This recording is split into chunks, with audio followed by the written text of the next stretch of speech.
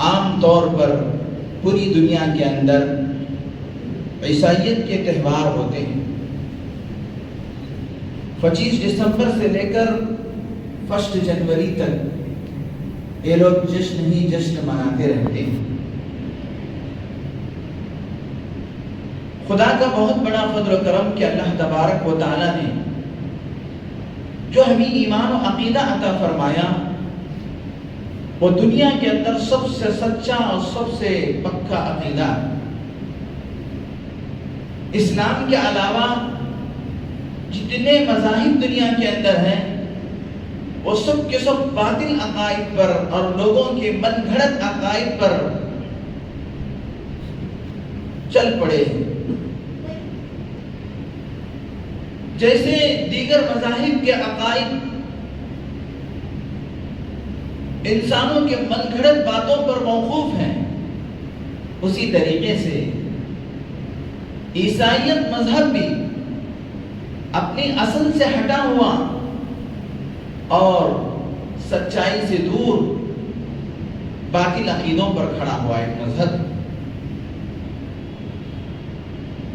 سب سے پہلے ہم حضرت عیسیٰ علیہ نبینا علیہ السلام کی تاریخ کو،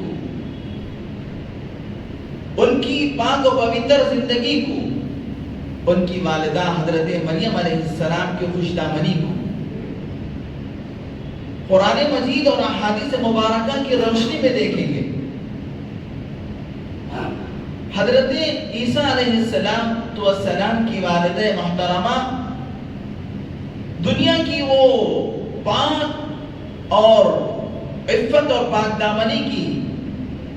سب سے محترم اور سب سے عظیم الشان ہستیوں میں سے ہیں جن کا اللہ تبارک و تعالی نے قرآن مجید کے اندر تذکرہ فرمایا. اللہ تبارک و تعالی نے قرآن مجید میں 4 عورتوں کا ذکر فرمایا. یہ حضرت نوح علیہ السلام کی بیوی اور دوسرے حضرت لوط علیہ السلام کی بیوی اور تیسرے فرعون کی بیوی اور چوتھے حضرت مریم علیہ السلام جو حضرت سیدنا عیسیٰ علی نبینا علیہ السلام کی والدہ محترمہ. لیکن ان چاروں میں سے اللہ تبارک و تعالیٰ نے کسی کا نام قرآن میں صراحت سے ذکر نہیں فرمایا. امرأت عمران فرمایا یعنی عمران کی بیوی، امرأت لوط فرمایا، امرأت نوح یعنی نوح علیہ السلام کی عورت، لوط علیہ السلام کی عورت، اور عمران. اور صراحت کے ساتھ اللہ تبارک و تعالیٰ نے جس ہستی کا قرآن مجید میں ذکر فرمایا وہ حضرت مریم علیہ السلام. اللہ نے ذکر کیا فرمایا بلکہ حضرت مریم علیہ السلام کے نام سے ایک مکمل سورت اللہ نے نازل فرمائی. حضرت مریم علیہ السلام حضرت عمران کی بیوی ہیں جو بیت المقدس میں مسجد اقصیٰ کے امام تھے. ان کے شوہر مسجد اقصیٰ کے امام تھے، ان کا نام عمران تھا. بڑے نیک آدمی تھے، پیغمبر تو نہیں لیکن بڑے نیک اس وقت اس زمانے کے عالموں میں ان کا شمار تھا. وہ بیت المقدس میں جو مسجد اقصیٰ ہے اس کی امامت کیا کرتے. انتقال ہو گیا اور ان کی امانت ان کی بیوی کے پیٹ میں موجود تھی، وہ امید سے تھی. چنانچہ انہوں نے منت مانا کہ اگر مجھے لڑکا ہوگا تو میں اس لڑکے کو اللہ کے گھر کی خدمت کے لیے وقف کر دوں گی. فَتَقَبَّلَهَا رَبُّهَا بِقَبُولٍ حَسَنٍ وَأَنبَتَهَا نَبَاتًا حَسَنًا. چنانچہ وہ جب اولاد ان کو ہوئی تو لڑکے کے بجائے لڑکی ہوئی تو انہوں نے کہا کہ اللہ یہ تو لڑکی ہے، میں نے تو لڑکے کے بارے میں منت مانا تھا کہ لڑکا ہوگا تو میں بیت المقدس کی نظر کر دوں گی، اس کی خدمت کے لیے وقف کر دوں گی. وَلَيْسَ الذَّكَرُ كَالْأُنثَىٰ، مذکر مؤنث کی طرح تو نہیں ہو سکتا.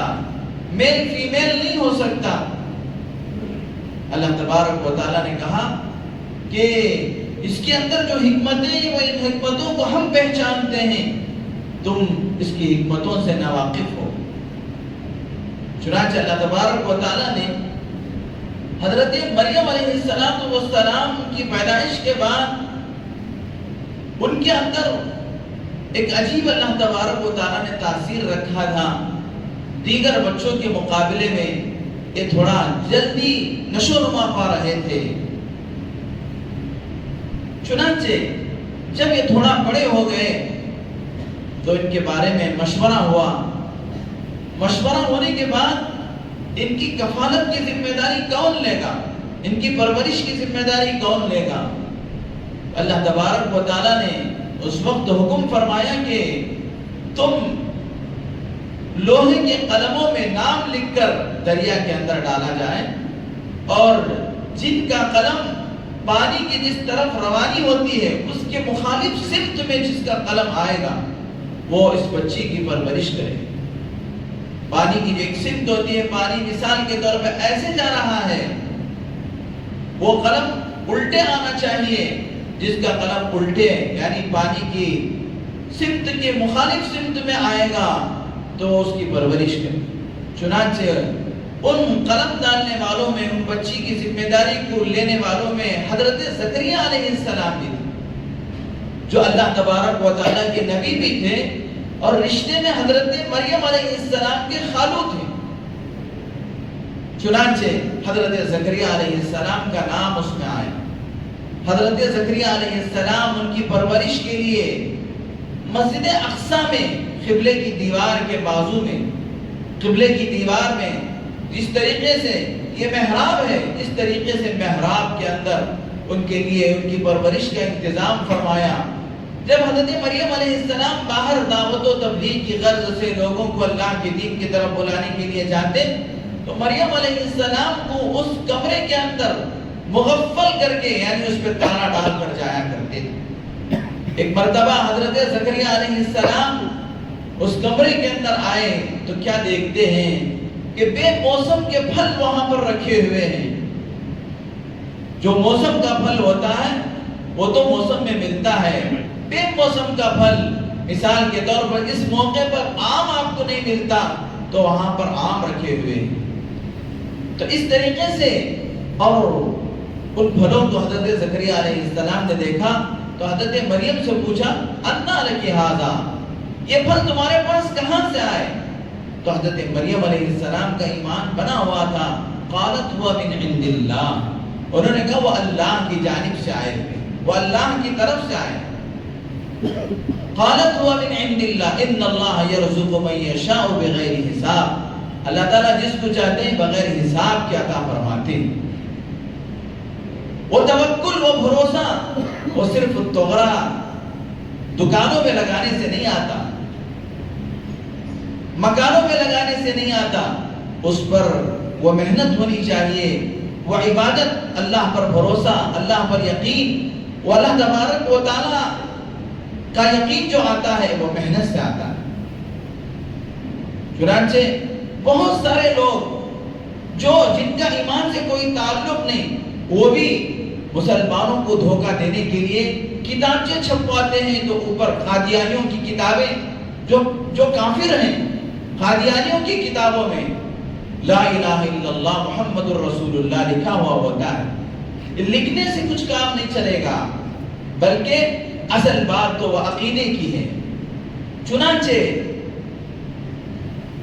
حضرت مریم علیہ السلام نے جب حضرت زکریا علیہ السلام سے کہا کہ یہ اللہ کی جانب سے بے موسم پھل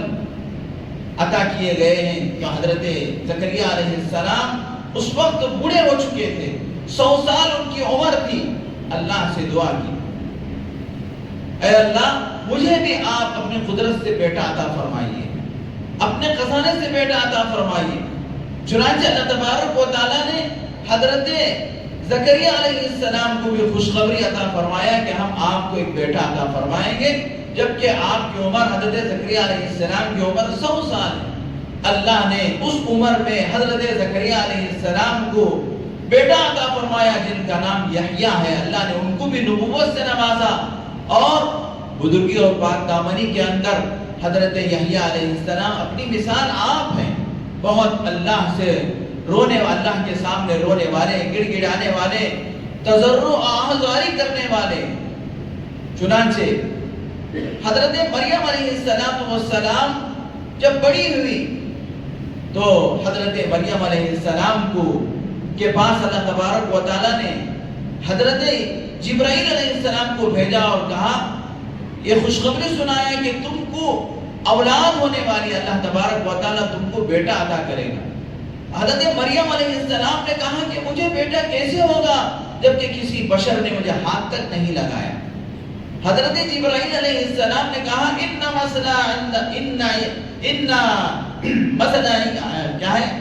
عیسیٰ عند اللہ کمثل آدم۔ حضرت عیسیٰ علیہ السلام کا مسئلہ حضرت آدم علیہ السلام کے مسئلے کی طرح ہے۔ حضرت عیسیٰ علیہ السلام کا مسئلہ حضرت آدم علیہ السلام کی طرح ہے کہ حضرت آدم علیہ السلام کو اللہ تبارک و تعالیٰ نے بغیر ماں باپ کے پیدا کیا، تو حضرت عیسیٰ علیہ السلام کو بغیر باپ کے پیدا کرنے میں اللہ کے لیے کیا مشکل ہے؟ اللہ تعالیٰ نے حضرت آدم علیہ السلام کو بغیر ماں باپ کے اپنے کن فیکون سے اللہ نے پیدا فرمایا، تو حضرت عیسیٰ علیہ السلام کو بغیر باپ کے پیدا کرنا خدا کو کیا مشکل ہے؟ چنانچہ حضرت جبرائیل علیہ السلام نے حضرت مریم علیہ السلام کے اندر ایک پھونک ڈالا، جس سے حضرت مریم علیہ السلام امید سے ہو گئی، اور اس کے بعد حضرت مریم علیہ السلام جیسے جیسے ولادت حضرت عیسیٰ علیہ السلام کی ولادت کا زمانہ قریب آیا، اللہ نے حضرت مریم علیہ السلام کی رہنمائی فرمایا۔ حضرت مریم علیہ السلام کو اللہ تبارک و تعالیٰ نے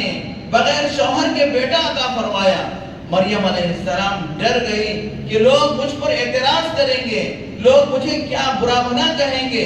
اللہ تبارک و تعالیٰ نے حضرت مریم علیہ السلام سے کہا کہ اگر لوگ تم سے کچھ کہیں تو تم یہ کہو کہ میں روزے سے ہوں۔ اس زمانے میں چپ کا روزہ رکھتا تھا، یعنی بغیر نہ بولنے کا روزہ۔ ابھی چپ کا روزہ نہیں ہے، اگر روزہ رہنا ہے تو صبح سے لے کر شام تک بھوکے رہنا ہے اور گناہوں سے بچنا، یہ ساری چیزیں ضروری ہیں۔ تو حضرت مریم علیہ السلام نے کہا انی نظر، کہ میں روزے سے ہوں، یعنی میں بات نہیں کر سکتی۔ اللہ تبارک و تعالیٰ نے حضرت مریم علیہ السلام سے کہا جب لوگ تمہارے اوپر اعتراض کریں اور تم سے پوچھے تو تم اس بچے کی طرف اشارہ کر دینا۔ حضرت عیسیٰ علیہ السلام چھوٹے سے بچے، فاشار الیہا، تم اس بچے کی طرف اشارہ کر دینا۔ تو حضرت مریم علیہ السلام نے جب لوگوں نے آ کر حضرت مریم علیہ السلام پہ اعتراض کیا تو حضرت عیسیٰ علیہ السلام کی طرف حضرت مریم نے اشارہ فرمایا، تو وہ چھوٹا سا بچہ جو گہوارے میں آرام کر رہا تھا، اس نے کہا میں اللہ کا بندہ ہوں، انی عبد اللہ، میں اللہ کا بندہ ہوں، آتانی الکتاب، اللہ نے مجھے آئندہ مستقبل کے اندر کتاب عطا کرے گا اور اللہ نے مجھے نبوت عطا کرے گا۔ چنانچہ حضرت عیسیٰ علیہ نبینا علیہ السلام کے بارے میں یہودیوں کا عقیدہ یہ ہے کہ حضرت عیسیٰ علیہ السلام نعوذ باللہ غلط طریقے سے وجود میں آئے، اور عیسائیوں کا عقیدہ اس سے بھی بدتر ہے۔ چنانچہ میرے دوستو، مسلمانوں کو اس بات کا علم ہونی چاہیے، جو 25 دسمبر کو کرسمس ڈے جو لوگ مناتے ہیں، میری کرسمس جو کہتے ہیں، یہ اسلام کے عقیدے کے بالکل خلاف عقیدہ ہے۔ اس کا مطلب کیا ہے؟ میری کرسمس کا مطلب کیا ہے؟ اللہ کو بیٹا مبارک، نعوذ باللہ، جبکہ اللہ تعالیٰ قرآن مجید کے اندر قل هو اللہ احد، کہہ دو کہ اللہ ایک ہے، اللہ الصمد، اللہ بے نیاز ہے، لم یلد، اللہ تعالیٰ کسی کو پیدا نہیں کیا، یعنی اللہ کا کوئی بیٹا، ولم یولد، اور نہ اللہ کسی سے پیدا ہوا ہے، ولم یکن لہ کفوا احد، اللہ کے برابر کوئی ہو نہیں سکتا، نہ ذات و صفات میں اللہ کے برابر ہو سکتا ہے، نہ اور کسی میں کوئی اللہ کے برابر ہو نہیں سکتا۔ اللہ تبارک و تعالیٰ بے نیاز ہے۔ چنانچہ میرے دوستو، اگر کوئی مسلمان کسی عیسائی کو اس ذریعے ان الفاظ کے ذریعے سے مبارکبادی دیتا ہے کہ میری کرسمس گویا کہ وہ یہ کہہ رہا ہے کہ جو تمہارا عقیدہ ہے کہ اللہ کو بیٹا مبارک، ہم بھی یہ کہتے ہیں کہ اللہ کو بیٹا مبارک، اس سے آدمی کا ایمان خطرے میں پڑ جاتا ہے، اس سے آدمی کا ایمان خطرے میں پڑ جاتا ہے۔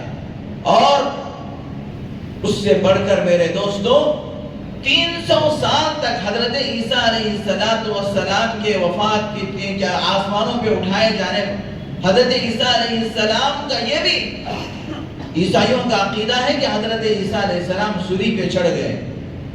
اسلام کا عقیدہ یہ نہیں ہے، بلکہ حضرت عیسیٰ علیہ السلام کو اللہ نے آسمانوں پر اٹھا لیا، پر رفعہ اللہ الیہ، اللہ نے حضرت عیسیٰ علیہ السلام کو آسمانوں پر اٹھا لیا، اور قیامت کے قریب حضرت عیسیٰ علیہ السلام دوبارہ دنیا کے اندر تشریف لائیں گے، اور عیسیٰ علیہ السلام جب دنیا میں تشریف لائیں گے تو جناب محمد الرسول اللہ صلی اللہ علیہ وسلم کے امتی بن کر آپ علیہ السلام کی شریعت اور آپ علیہ السلام کے مشن کو چلائیں گے، اور پھر حضرت عیسیٰ علیہ السلام انتقال کریں گے۔ ابھی تو عیسیٰ علیہ السلام کو آسمانوں پر اٹھا لیا گیا ہے، اور قیامت کے قریب حضرت عیسیٰ علیہ السلام آئیں گے تو وہ زمانہ حضرت مہدی علیہ السلام کا زمانہ ہوگا، حضرت مہدی علیہ السلام کا زمانہ ہوگا، اور حضرت عیسیٰ علیہ السلام دنیا میں آنے کے بعد جتنے عیسائی ہیں جن کا غلط عقیدہ ہے، جو حضرت عیسیٰ علیہ السلام کے بارے میں یہ تصور ان کا ہے، یہ عقیدہ ہے کہ وہ اللہ کے بیٹے ہیں، یہودی کہتے ہیں کہ عزیر علیہ السلام اللہ کے بیٹے ہیں، عیسائی کہتے ہیں کہ مسیح علیہ السلام یعنی حضرت عیسیٰ اللہ کے بیٹے ہیں، جبکہ اللہ تبارک و تعالی اولاد سے بالکل پاک ہے، نہ وہ کسی کو جنا اور نہ وہ کسی سے جنا گیا، لم یلد ولم یکن لہ کفوا احد۔ اس چھوٹی سی سورت کے اندر اللہ تبارک و تعالی نے اپنا پورا بایو ڈیٹا بیان فرما دیا، اسی لیے اس سورت کی اتنی بڑی فضیلت ہے، اتنی بڑی فضیلت ہے، یہ توحید خالص ہے۔ اس سورت کا نام سورہ اخلاص ہے، اس سورت کا نام سورہ توحید ہے، چنانچہ اگر کوئی آدمی 3 مرتبہ اخلاص کے ساتھ سورہ اخلاص پڑھتا ہے تو اسے ایک پورا مکمل قرآن پڑھنے کا ثواب عطا کیا جاتا ہے، مکمل کلام پڑھنے کا ثواب عطا کیا جاتا ہے۔ چنانچہ حضرت عیسیٰ علیہ السلام دوبارہ دنیا کے اندر تشریف لائیں گے، اور یعنی آسمانوں سے حضرت عیسیٰ علیہ السلام کا نزول ہوگا، دمشق کی جامع مسجد میں حضرت عیسیٰ علیہ السلام اس کے میناروں پر اتریں گے، اور دنیا میں آنے کے بعد یہ جتنے عیسائی ہیں ان کو حضرت عیسیٰ علیہ السلام جناب محمد الرسول اللہ صلی اللہ علیہ وسلم کی رسالت کی اور اللہ کی توحید کی دعوت دیں گے۔ اگر وہ دعوت قبول کر لیتے ہیں تو ٹھیک ہے، ورنہ حضرت عیسیٰ علیہ السلام ان سب کو قتل کر دیں گے۔ اور حدیثوں میں یہاں تک آیا ہے اگر کوئی عیسائی حضرت عیسیٰ علیہ السلام سے بچ کر کسی درخت کے پیچھے جا کر چھپتا ہے تو وہ درخت حضرت عیسیٰ علیہ السلام سے کہے گا، اے عیسیٰ میرے پیچھے اللہ کا دشمن چھپا ہوا ہے، آپ آئیے اور اس کو قتل کیجیے۔ کسی پہاڑ کے پیچھے، کسی پتھر کے پیچھے اگر چھپا ہوا ہوتا ہے تو وہ پتھر کہے گا، اور عیسیٰ علیہ السلام یہ تمام عیسائیوں کو قتل کریں گے اور خنزیر کو قتل کریں گے، اور اس کے بعد حضرت عیسیٰ علیہ السلام کو اللہ تعالیٰ فطری موت عطا فرمائیں گے، اور حضرت عیسیٰ علیہ السلام مدینہ منورہ میں سرکار دو عالم حضرت محمد الرسول اللہ صلی اللہ علیہ وسلم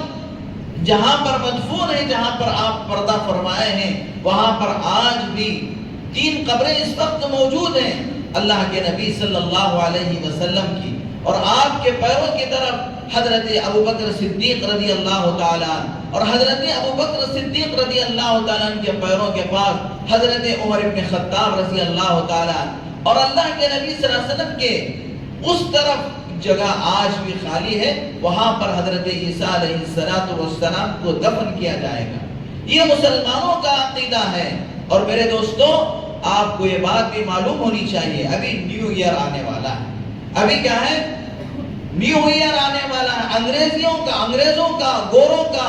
اور اسلام کے دشمنوں کا یہ سال ہے، یہ مسلمانوں کا نیا سال نہیں ہے۔ مسلمانوں کا نیا سال محرم الحرام سے شروع ہوتا ہے۔ چنانچہ میرے دوستو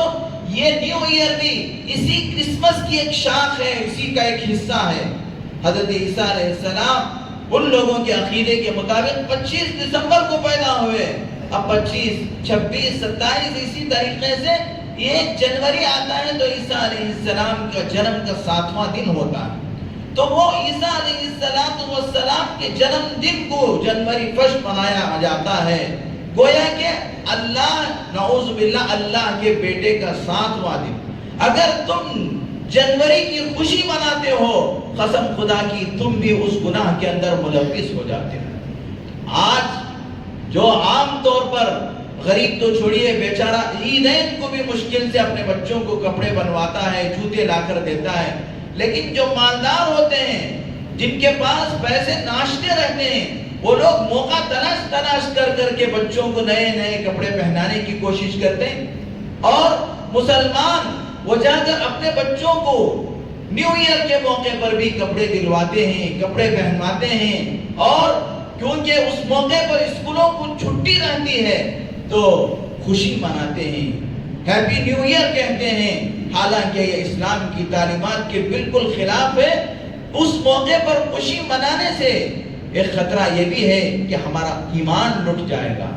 ہمارا ایمان لٹ جائے گا. کیونکہ اللہ جب قرآن مجید میں صاف اعلان کرتے ہیں لم یلد ولم یولد, نہ اللہ نے کسی بیٹے کو جنا اور نہ اللہ کسی سے پیدا ہوا,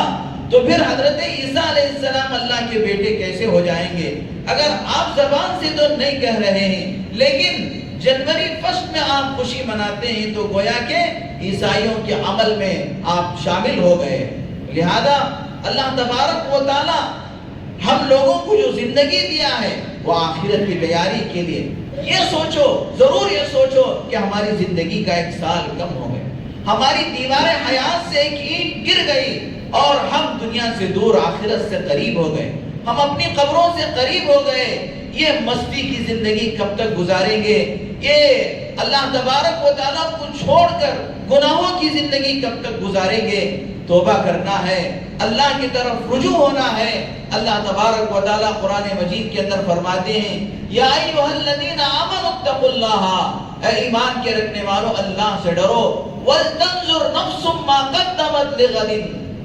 کل کے دن کے لیے, آخرت کے دن کے لیے تم نے کیا تیاری کیا ہے, کیا توشہ تمہارے پاس موجود ہے, اس کی فکر کرو. وَاتَّقُوا اللَّهَ, پھر دوبارہ اللہ فرماتے ہیں کہ اللہ سے ڈرو. ان اللہ خبیر بما تعملون, اللہ تعالیٰ تمہاری ہر چیز سے واقف ہے, اللہ کو تمہاری ہر چیز کا پتہ ہے, وہ بالکل باخبر خالق و مالک و پالنہار و پروردگار ہے. تم کو یہ زندگی جو دیا ہے اللہ تبارک و تعالیٰ وہ آخرت کی تیاری کے لیے. چنانچہ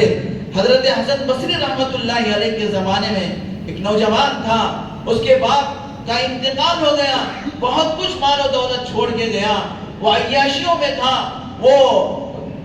دنیا کے اندر مست زندگی گزار رہا تھا. چنانچہ اس کی ایک والدہ, ایک بوڑھی والدہ تھی, اس کو اس کی گنہگاری پر بڑا ترس آتا تھا, وہ ہمیشہ اس کے لیے دعائیں کرتی تھی. ایک مرتبہ حضرت حسن بصری رحمت اللہ علیہ کی خدمت میں لے جانے کے لیے بچے سے منت و سماجت کی کہ چل بیٹا حضرت حسن بصری کی خدمت میں جا کر میں تیرے لیے دعا کرواؤں. لیکن وہ شراب پہ نشے میں مست تھا, جوانی کے جوش میں تھا. لہذا میرے دوستو, جوانی کے جوش کو ہوش کا دھکا دینی چاہیے. جوانی کا جو جوش ہوتا ہے, جب آدمی کو جوانی کا جوش ہوتا ہے تو اسے بڑوں کی طرف سے ہوش کا دھکا ملتا رہے گا تو وہ صحیح راستے پر جائے گا. جوانی کا جوش بھی چاہیے لیکن ہوش کا دھکے کے ساتھ. اور میرے دوستو, حضرت حسن بصری رحمت اللہ علیہ کی خدمت میں جانے سے وہ ہمیشہ منع کرتا رہا. ایک موقع آیا کہ عام طور پر جو لوگ شراب میں نشے میں ملوث ہوتے ہیں ان کو کوئی ایسی بیماری پکڑ لیتی ہے جو جان لیوا ہوتی ہے,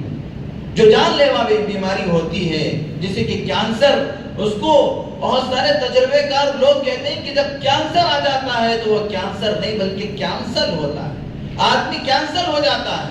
تو چنانچہ میرے دوستو, اسے ایک بڑی بیماری نے پکڑ لیا. اب وہ بستر کا ہو گیا, ماں اسے, اس کے اوپر ماں کو بڑا ترس آتا تھا اور وہ حضرت حسن بصری رحمت اللہ علیہ کی خدمت میں گئی اور جا کر کہنے لگی حضرت میرا بیٹا بہت بیمار ہو چکا ہے, اب تب میں دنیا سے رخصت ہونے والا ہے, آپ میرے بیٹے کے پاس آ کر تھوڑا دعا کر دیجئے۔ حضرت نے فرمایا کہ مجھے یہاں پر لاکھوں کی تعداد میں علم حاصل کرنے کے واسطے میرے شاگرد اور میرے پاس ایک جمع غفیر، میں ان کو چھوڑ کر میرے پاس موقع نہیں ہے، وقت نہیں ہے، وہاں نہیں آ سکتا۔ چنانچہ اللہ تبارک و تعالیٰ نے اس نوجوان کے اوپر اللہ کو رحم آیا، وہ اللہ سے دعا کیا کہ اے اللہ میں بڑا گنہگار ہوں، میں بڑا قصوروار ہوں، میں نے تیری بڑی نافرمانی کی ہے، لیکن اے اللہ تو بڑا غفور الرحیم ہے، تو معاف کرے تو تجھے کون پوچھنے والا۔ لیکن میرے دوستو ہر ایک کو یہ توفیق نہیں ملتی، ہر ایک کو یہ موقع نہیں ملتا، اس لیے کہ آج نوجوان ہٹا کٹا گھر سے نکلتا ہے، لیکن شام کو گھر واپس آئے گا یا نہیں آئے گا اس کی کوئی گارنٹی نہیں۔ آدمی بہت ہی آب و تاب کے ساتھ زندگی گزارتا ہے، ہم دیکھتے ہیں کہ دیکھتے دیکھتے وہ دنیا سے رخصت ہو جاتا ہے۔ چنانچہ میرے دوستوں وہ توبہ کیا، اور توبہ کرنے کے بعد وہ کلمہ پڑھ کر دنیا سے رخصت ہونے سے پہلے اس کی ماں سے کہا اماں میں بڑا گنہگار ہوں، مجھے مسلمانوں کے قبرستان میں دفن نہیں کرنا، کہ کہیں میرے گناہوں کی وجہ سے قبرستان والوں کو عذاب نہ ہو جائے، مجھے کسی آنگن کے دیوار کے نیچے مجھے دفن کر دینا، اور جب میں مر جاؤں تو اماں تمہیں مجھے میرے گلے میں پھندا لگا کر مجھے کھینچتے ہوئے، جانوروں کو جس طرح کھینچ کے لے جایا جاتا ہے اس طرح کھینچ کر مجھے دفنانے کی فکر کرنا، کہ لوگوں کو مت بلاؤ، میں بڑا گنہگار ہوں۔ چنانچہ میرے دوستو اس کا انتقال ہو جاتا ہے، ماں اکیلی رہتی ہے، اڑوس پڑوس میں جا کر مردوں سے کہتی ہے کہ میں عورت ذات ہوں، میرا بچہ انتقال ہو گیا ہے، ماں ہی ہوتی ہے، لہذا اس کے کفن دفن کا انتظام کرو۔ چنانچہ لوگ آتے ہیں، آنے کے بعد اس کی تجہیز و تدفین کی تیاری کرتے ہیں، ابھی اسے نماز جنازہ پڑھانا ہوتا ہے، لیکن جنازہ ابھی گھر ہی کے اندر ہوتا ہے، اچانک حضرت حسن بصری رحمت اللہ علیہ اس بڑھیا کے گھر پہ آ جاتے ہیں، اور اس بڑھیا کے گھر کو دستک دیتے ہیں اور کہتے ہیں کہ مجھے دوپہر میں قیلولہ کے لیے میں نے 5-10 منٹ کے لیے آرام کیا تھا، مجھے اللہ تعالیٰ مجھے ایک غیبی آواز آئی اور اس میں کہا کہ اے حسن بصری تم کیسے میرے ولی ہو، جو میرے ولی کی تجہیز و تکفین اور اس کے نماز جنازہ کو پڑھا کر اسے تجہیز و تکفین کرو۔ چنانچہ حسن بصری رحمت اللہ علیہ اس نوجوان کے پاس آتے ہیں، آنے کے بعد اس کی تجہیز و تکفین اور اس کی نماز جنازہ پڑھاتے ہیں، اور پھر اسے دفنانے کا اور اسے قبرستان پہنچانے کا انتظام کرتے ہیں۔ چنانچہ میرے دوستو میرے کہنے کا مقصد یہ ہے کہ ہماری زندگیاں جس جگہ پہ گزر رہی ہیں وہ ہم کو اچھی طرح معلوم، ہم کس ڈگر پہ چل رہے ہیں، کیسے ہم زندگی گزار رہے ہیں وہ ہم کو معلوم ہے، کسی دوسرے کے کہنے کی ضرورت نہیں ہے۔ اللہ تبارک و تعالیٰ نے زندگی کے جو چند سانس عطا فرمایا ہے، جیسا اس کی ہم قدر کرنا ہے، اللہ سے توبہ کرنا ہے، اپنی زندگیوں کو صحیح رخ پر ڈال کر ایسی زندگی گزارنا ہے کہ ہم اللہ کو منہ دکھا سکیں، ہم اللہ کے سامنے کھڑ کر جواب دے سکے۔ چنانچہ میرے دوستو ہماری زندگی کا ایک سال ختم ہونے جا رہا ہے، ہم آخرت سے قریب ہو رہے ہیں، ہمارا زندگی کا ایک سال ختم ہو گیا اور ہم آخرت سے قریب ہو رہے ہیں، اس لیے فکر کرنا ہے کہ اسی طریقے سے رفتہ رفتہ دم بدم یہ زندگی گزر جا رہی ہے۔ لہذا اللہ تعالیٰ سے دعا ہے کہ اللہ تعالیٰ ہم سب کو آخرت کی فکر کرنے کی توفیق عطا فرمائے، صحیح عقائد پر جمنے کی توفیق عطا فرمائے، اور یہود و نصارہ کے طریقے سے ہم لوگوں کو پورے طور پر اجتناب کرنے کی توفیق عطا فرمائے۔ جناب محمد الرسول اللہ صلی اللہ علیہ وسلم کا جو طریقہ ہمیں ملا ہے اس کی ہم سب کو قدردانی کی توفیق عطا فرمائے۔ آمین۔ وآخر دعوانا الحمدللہ رب العالمین۔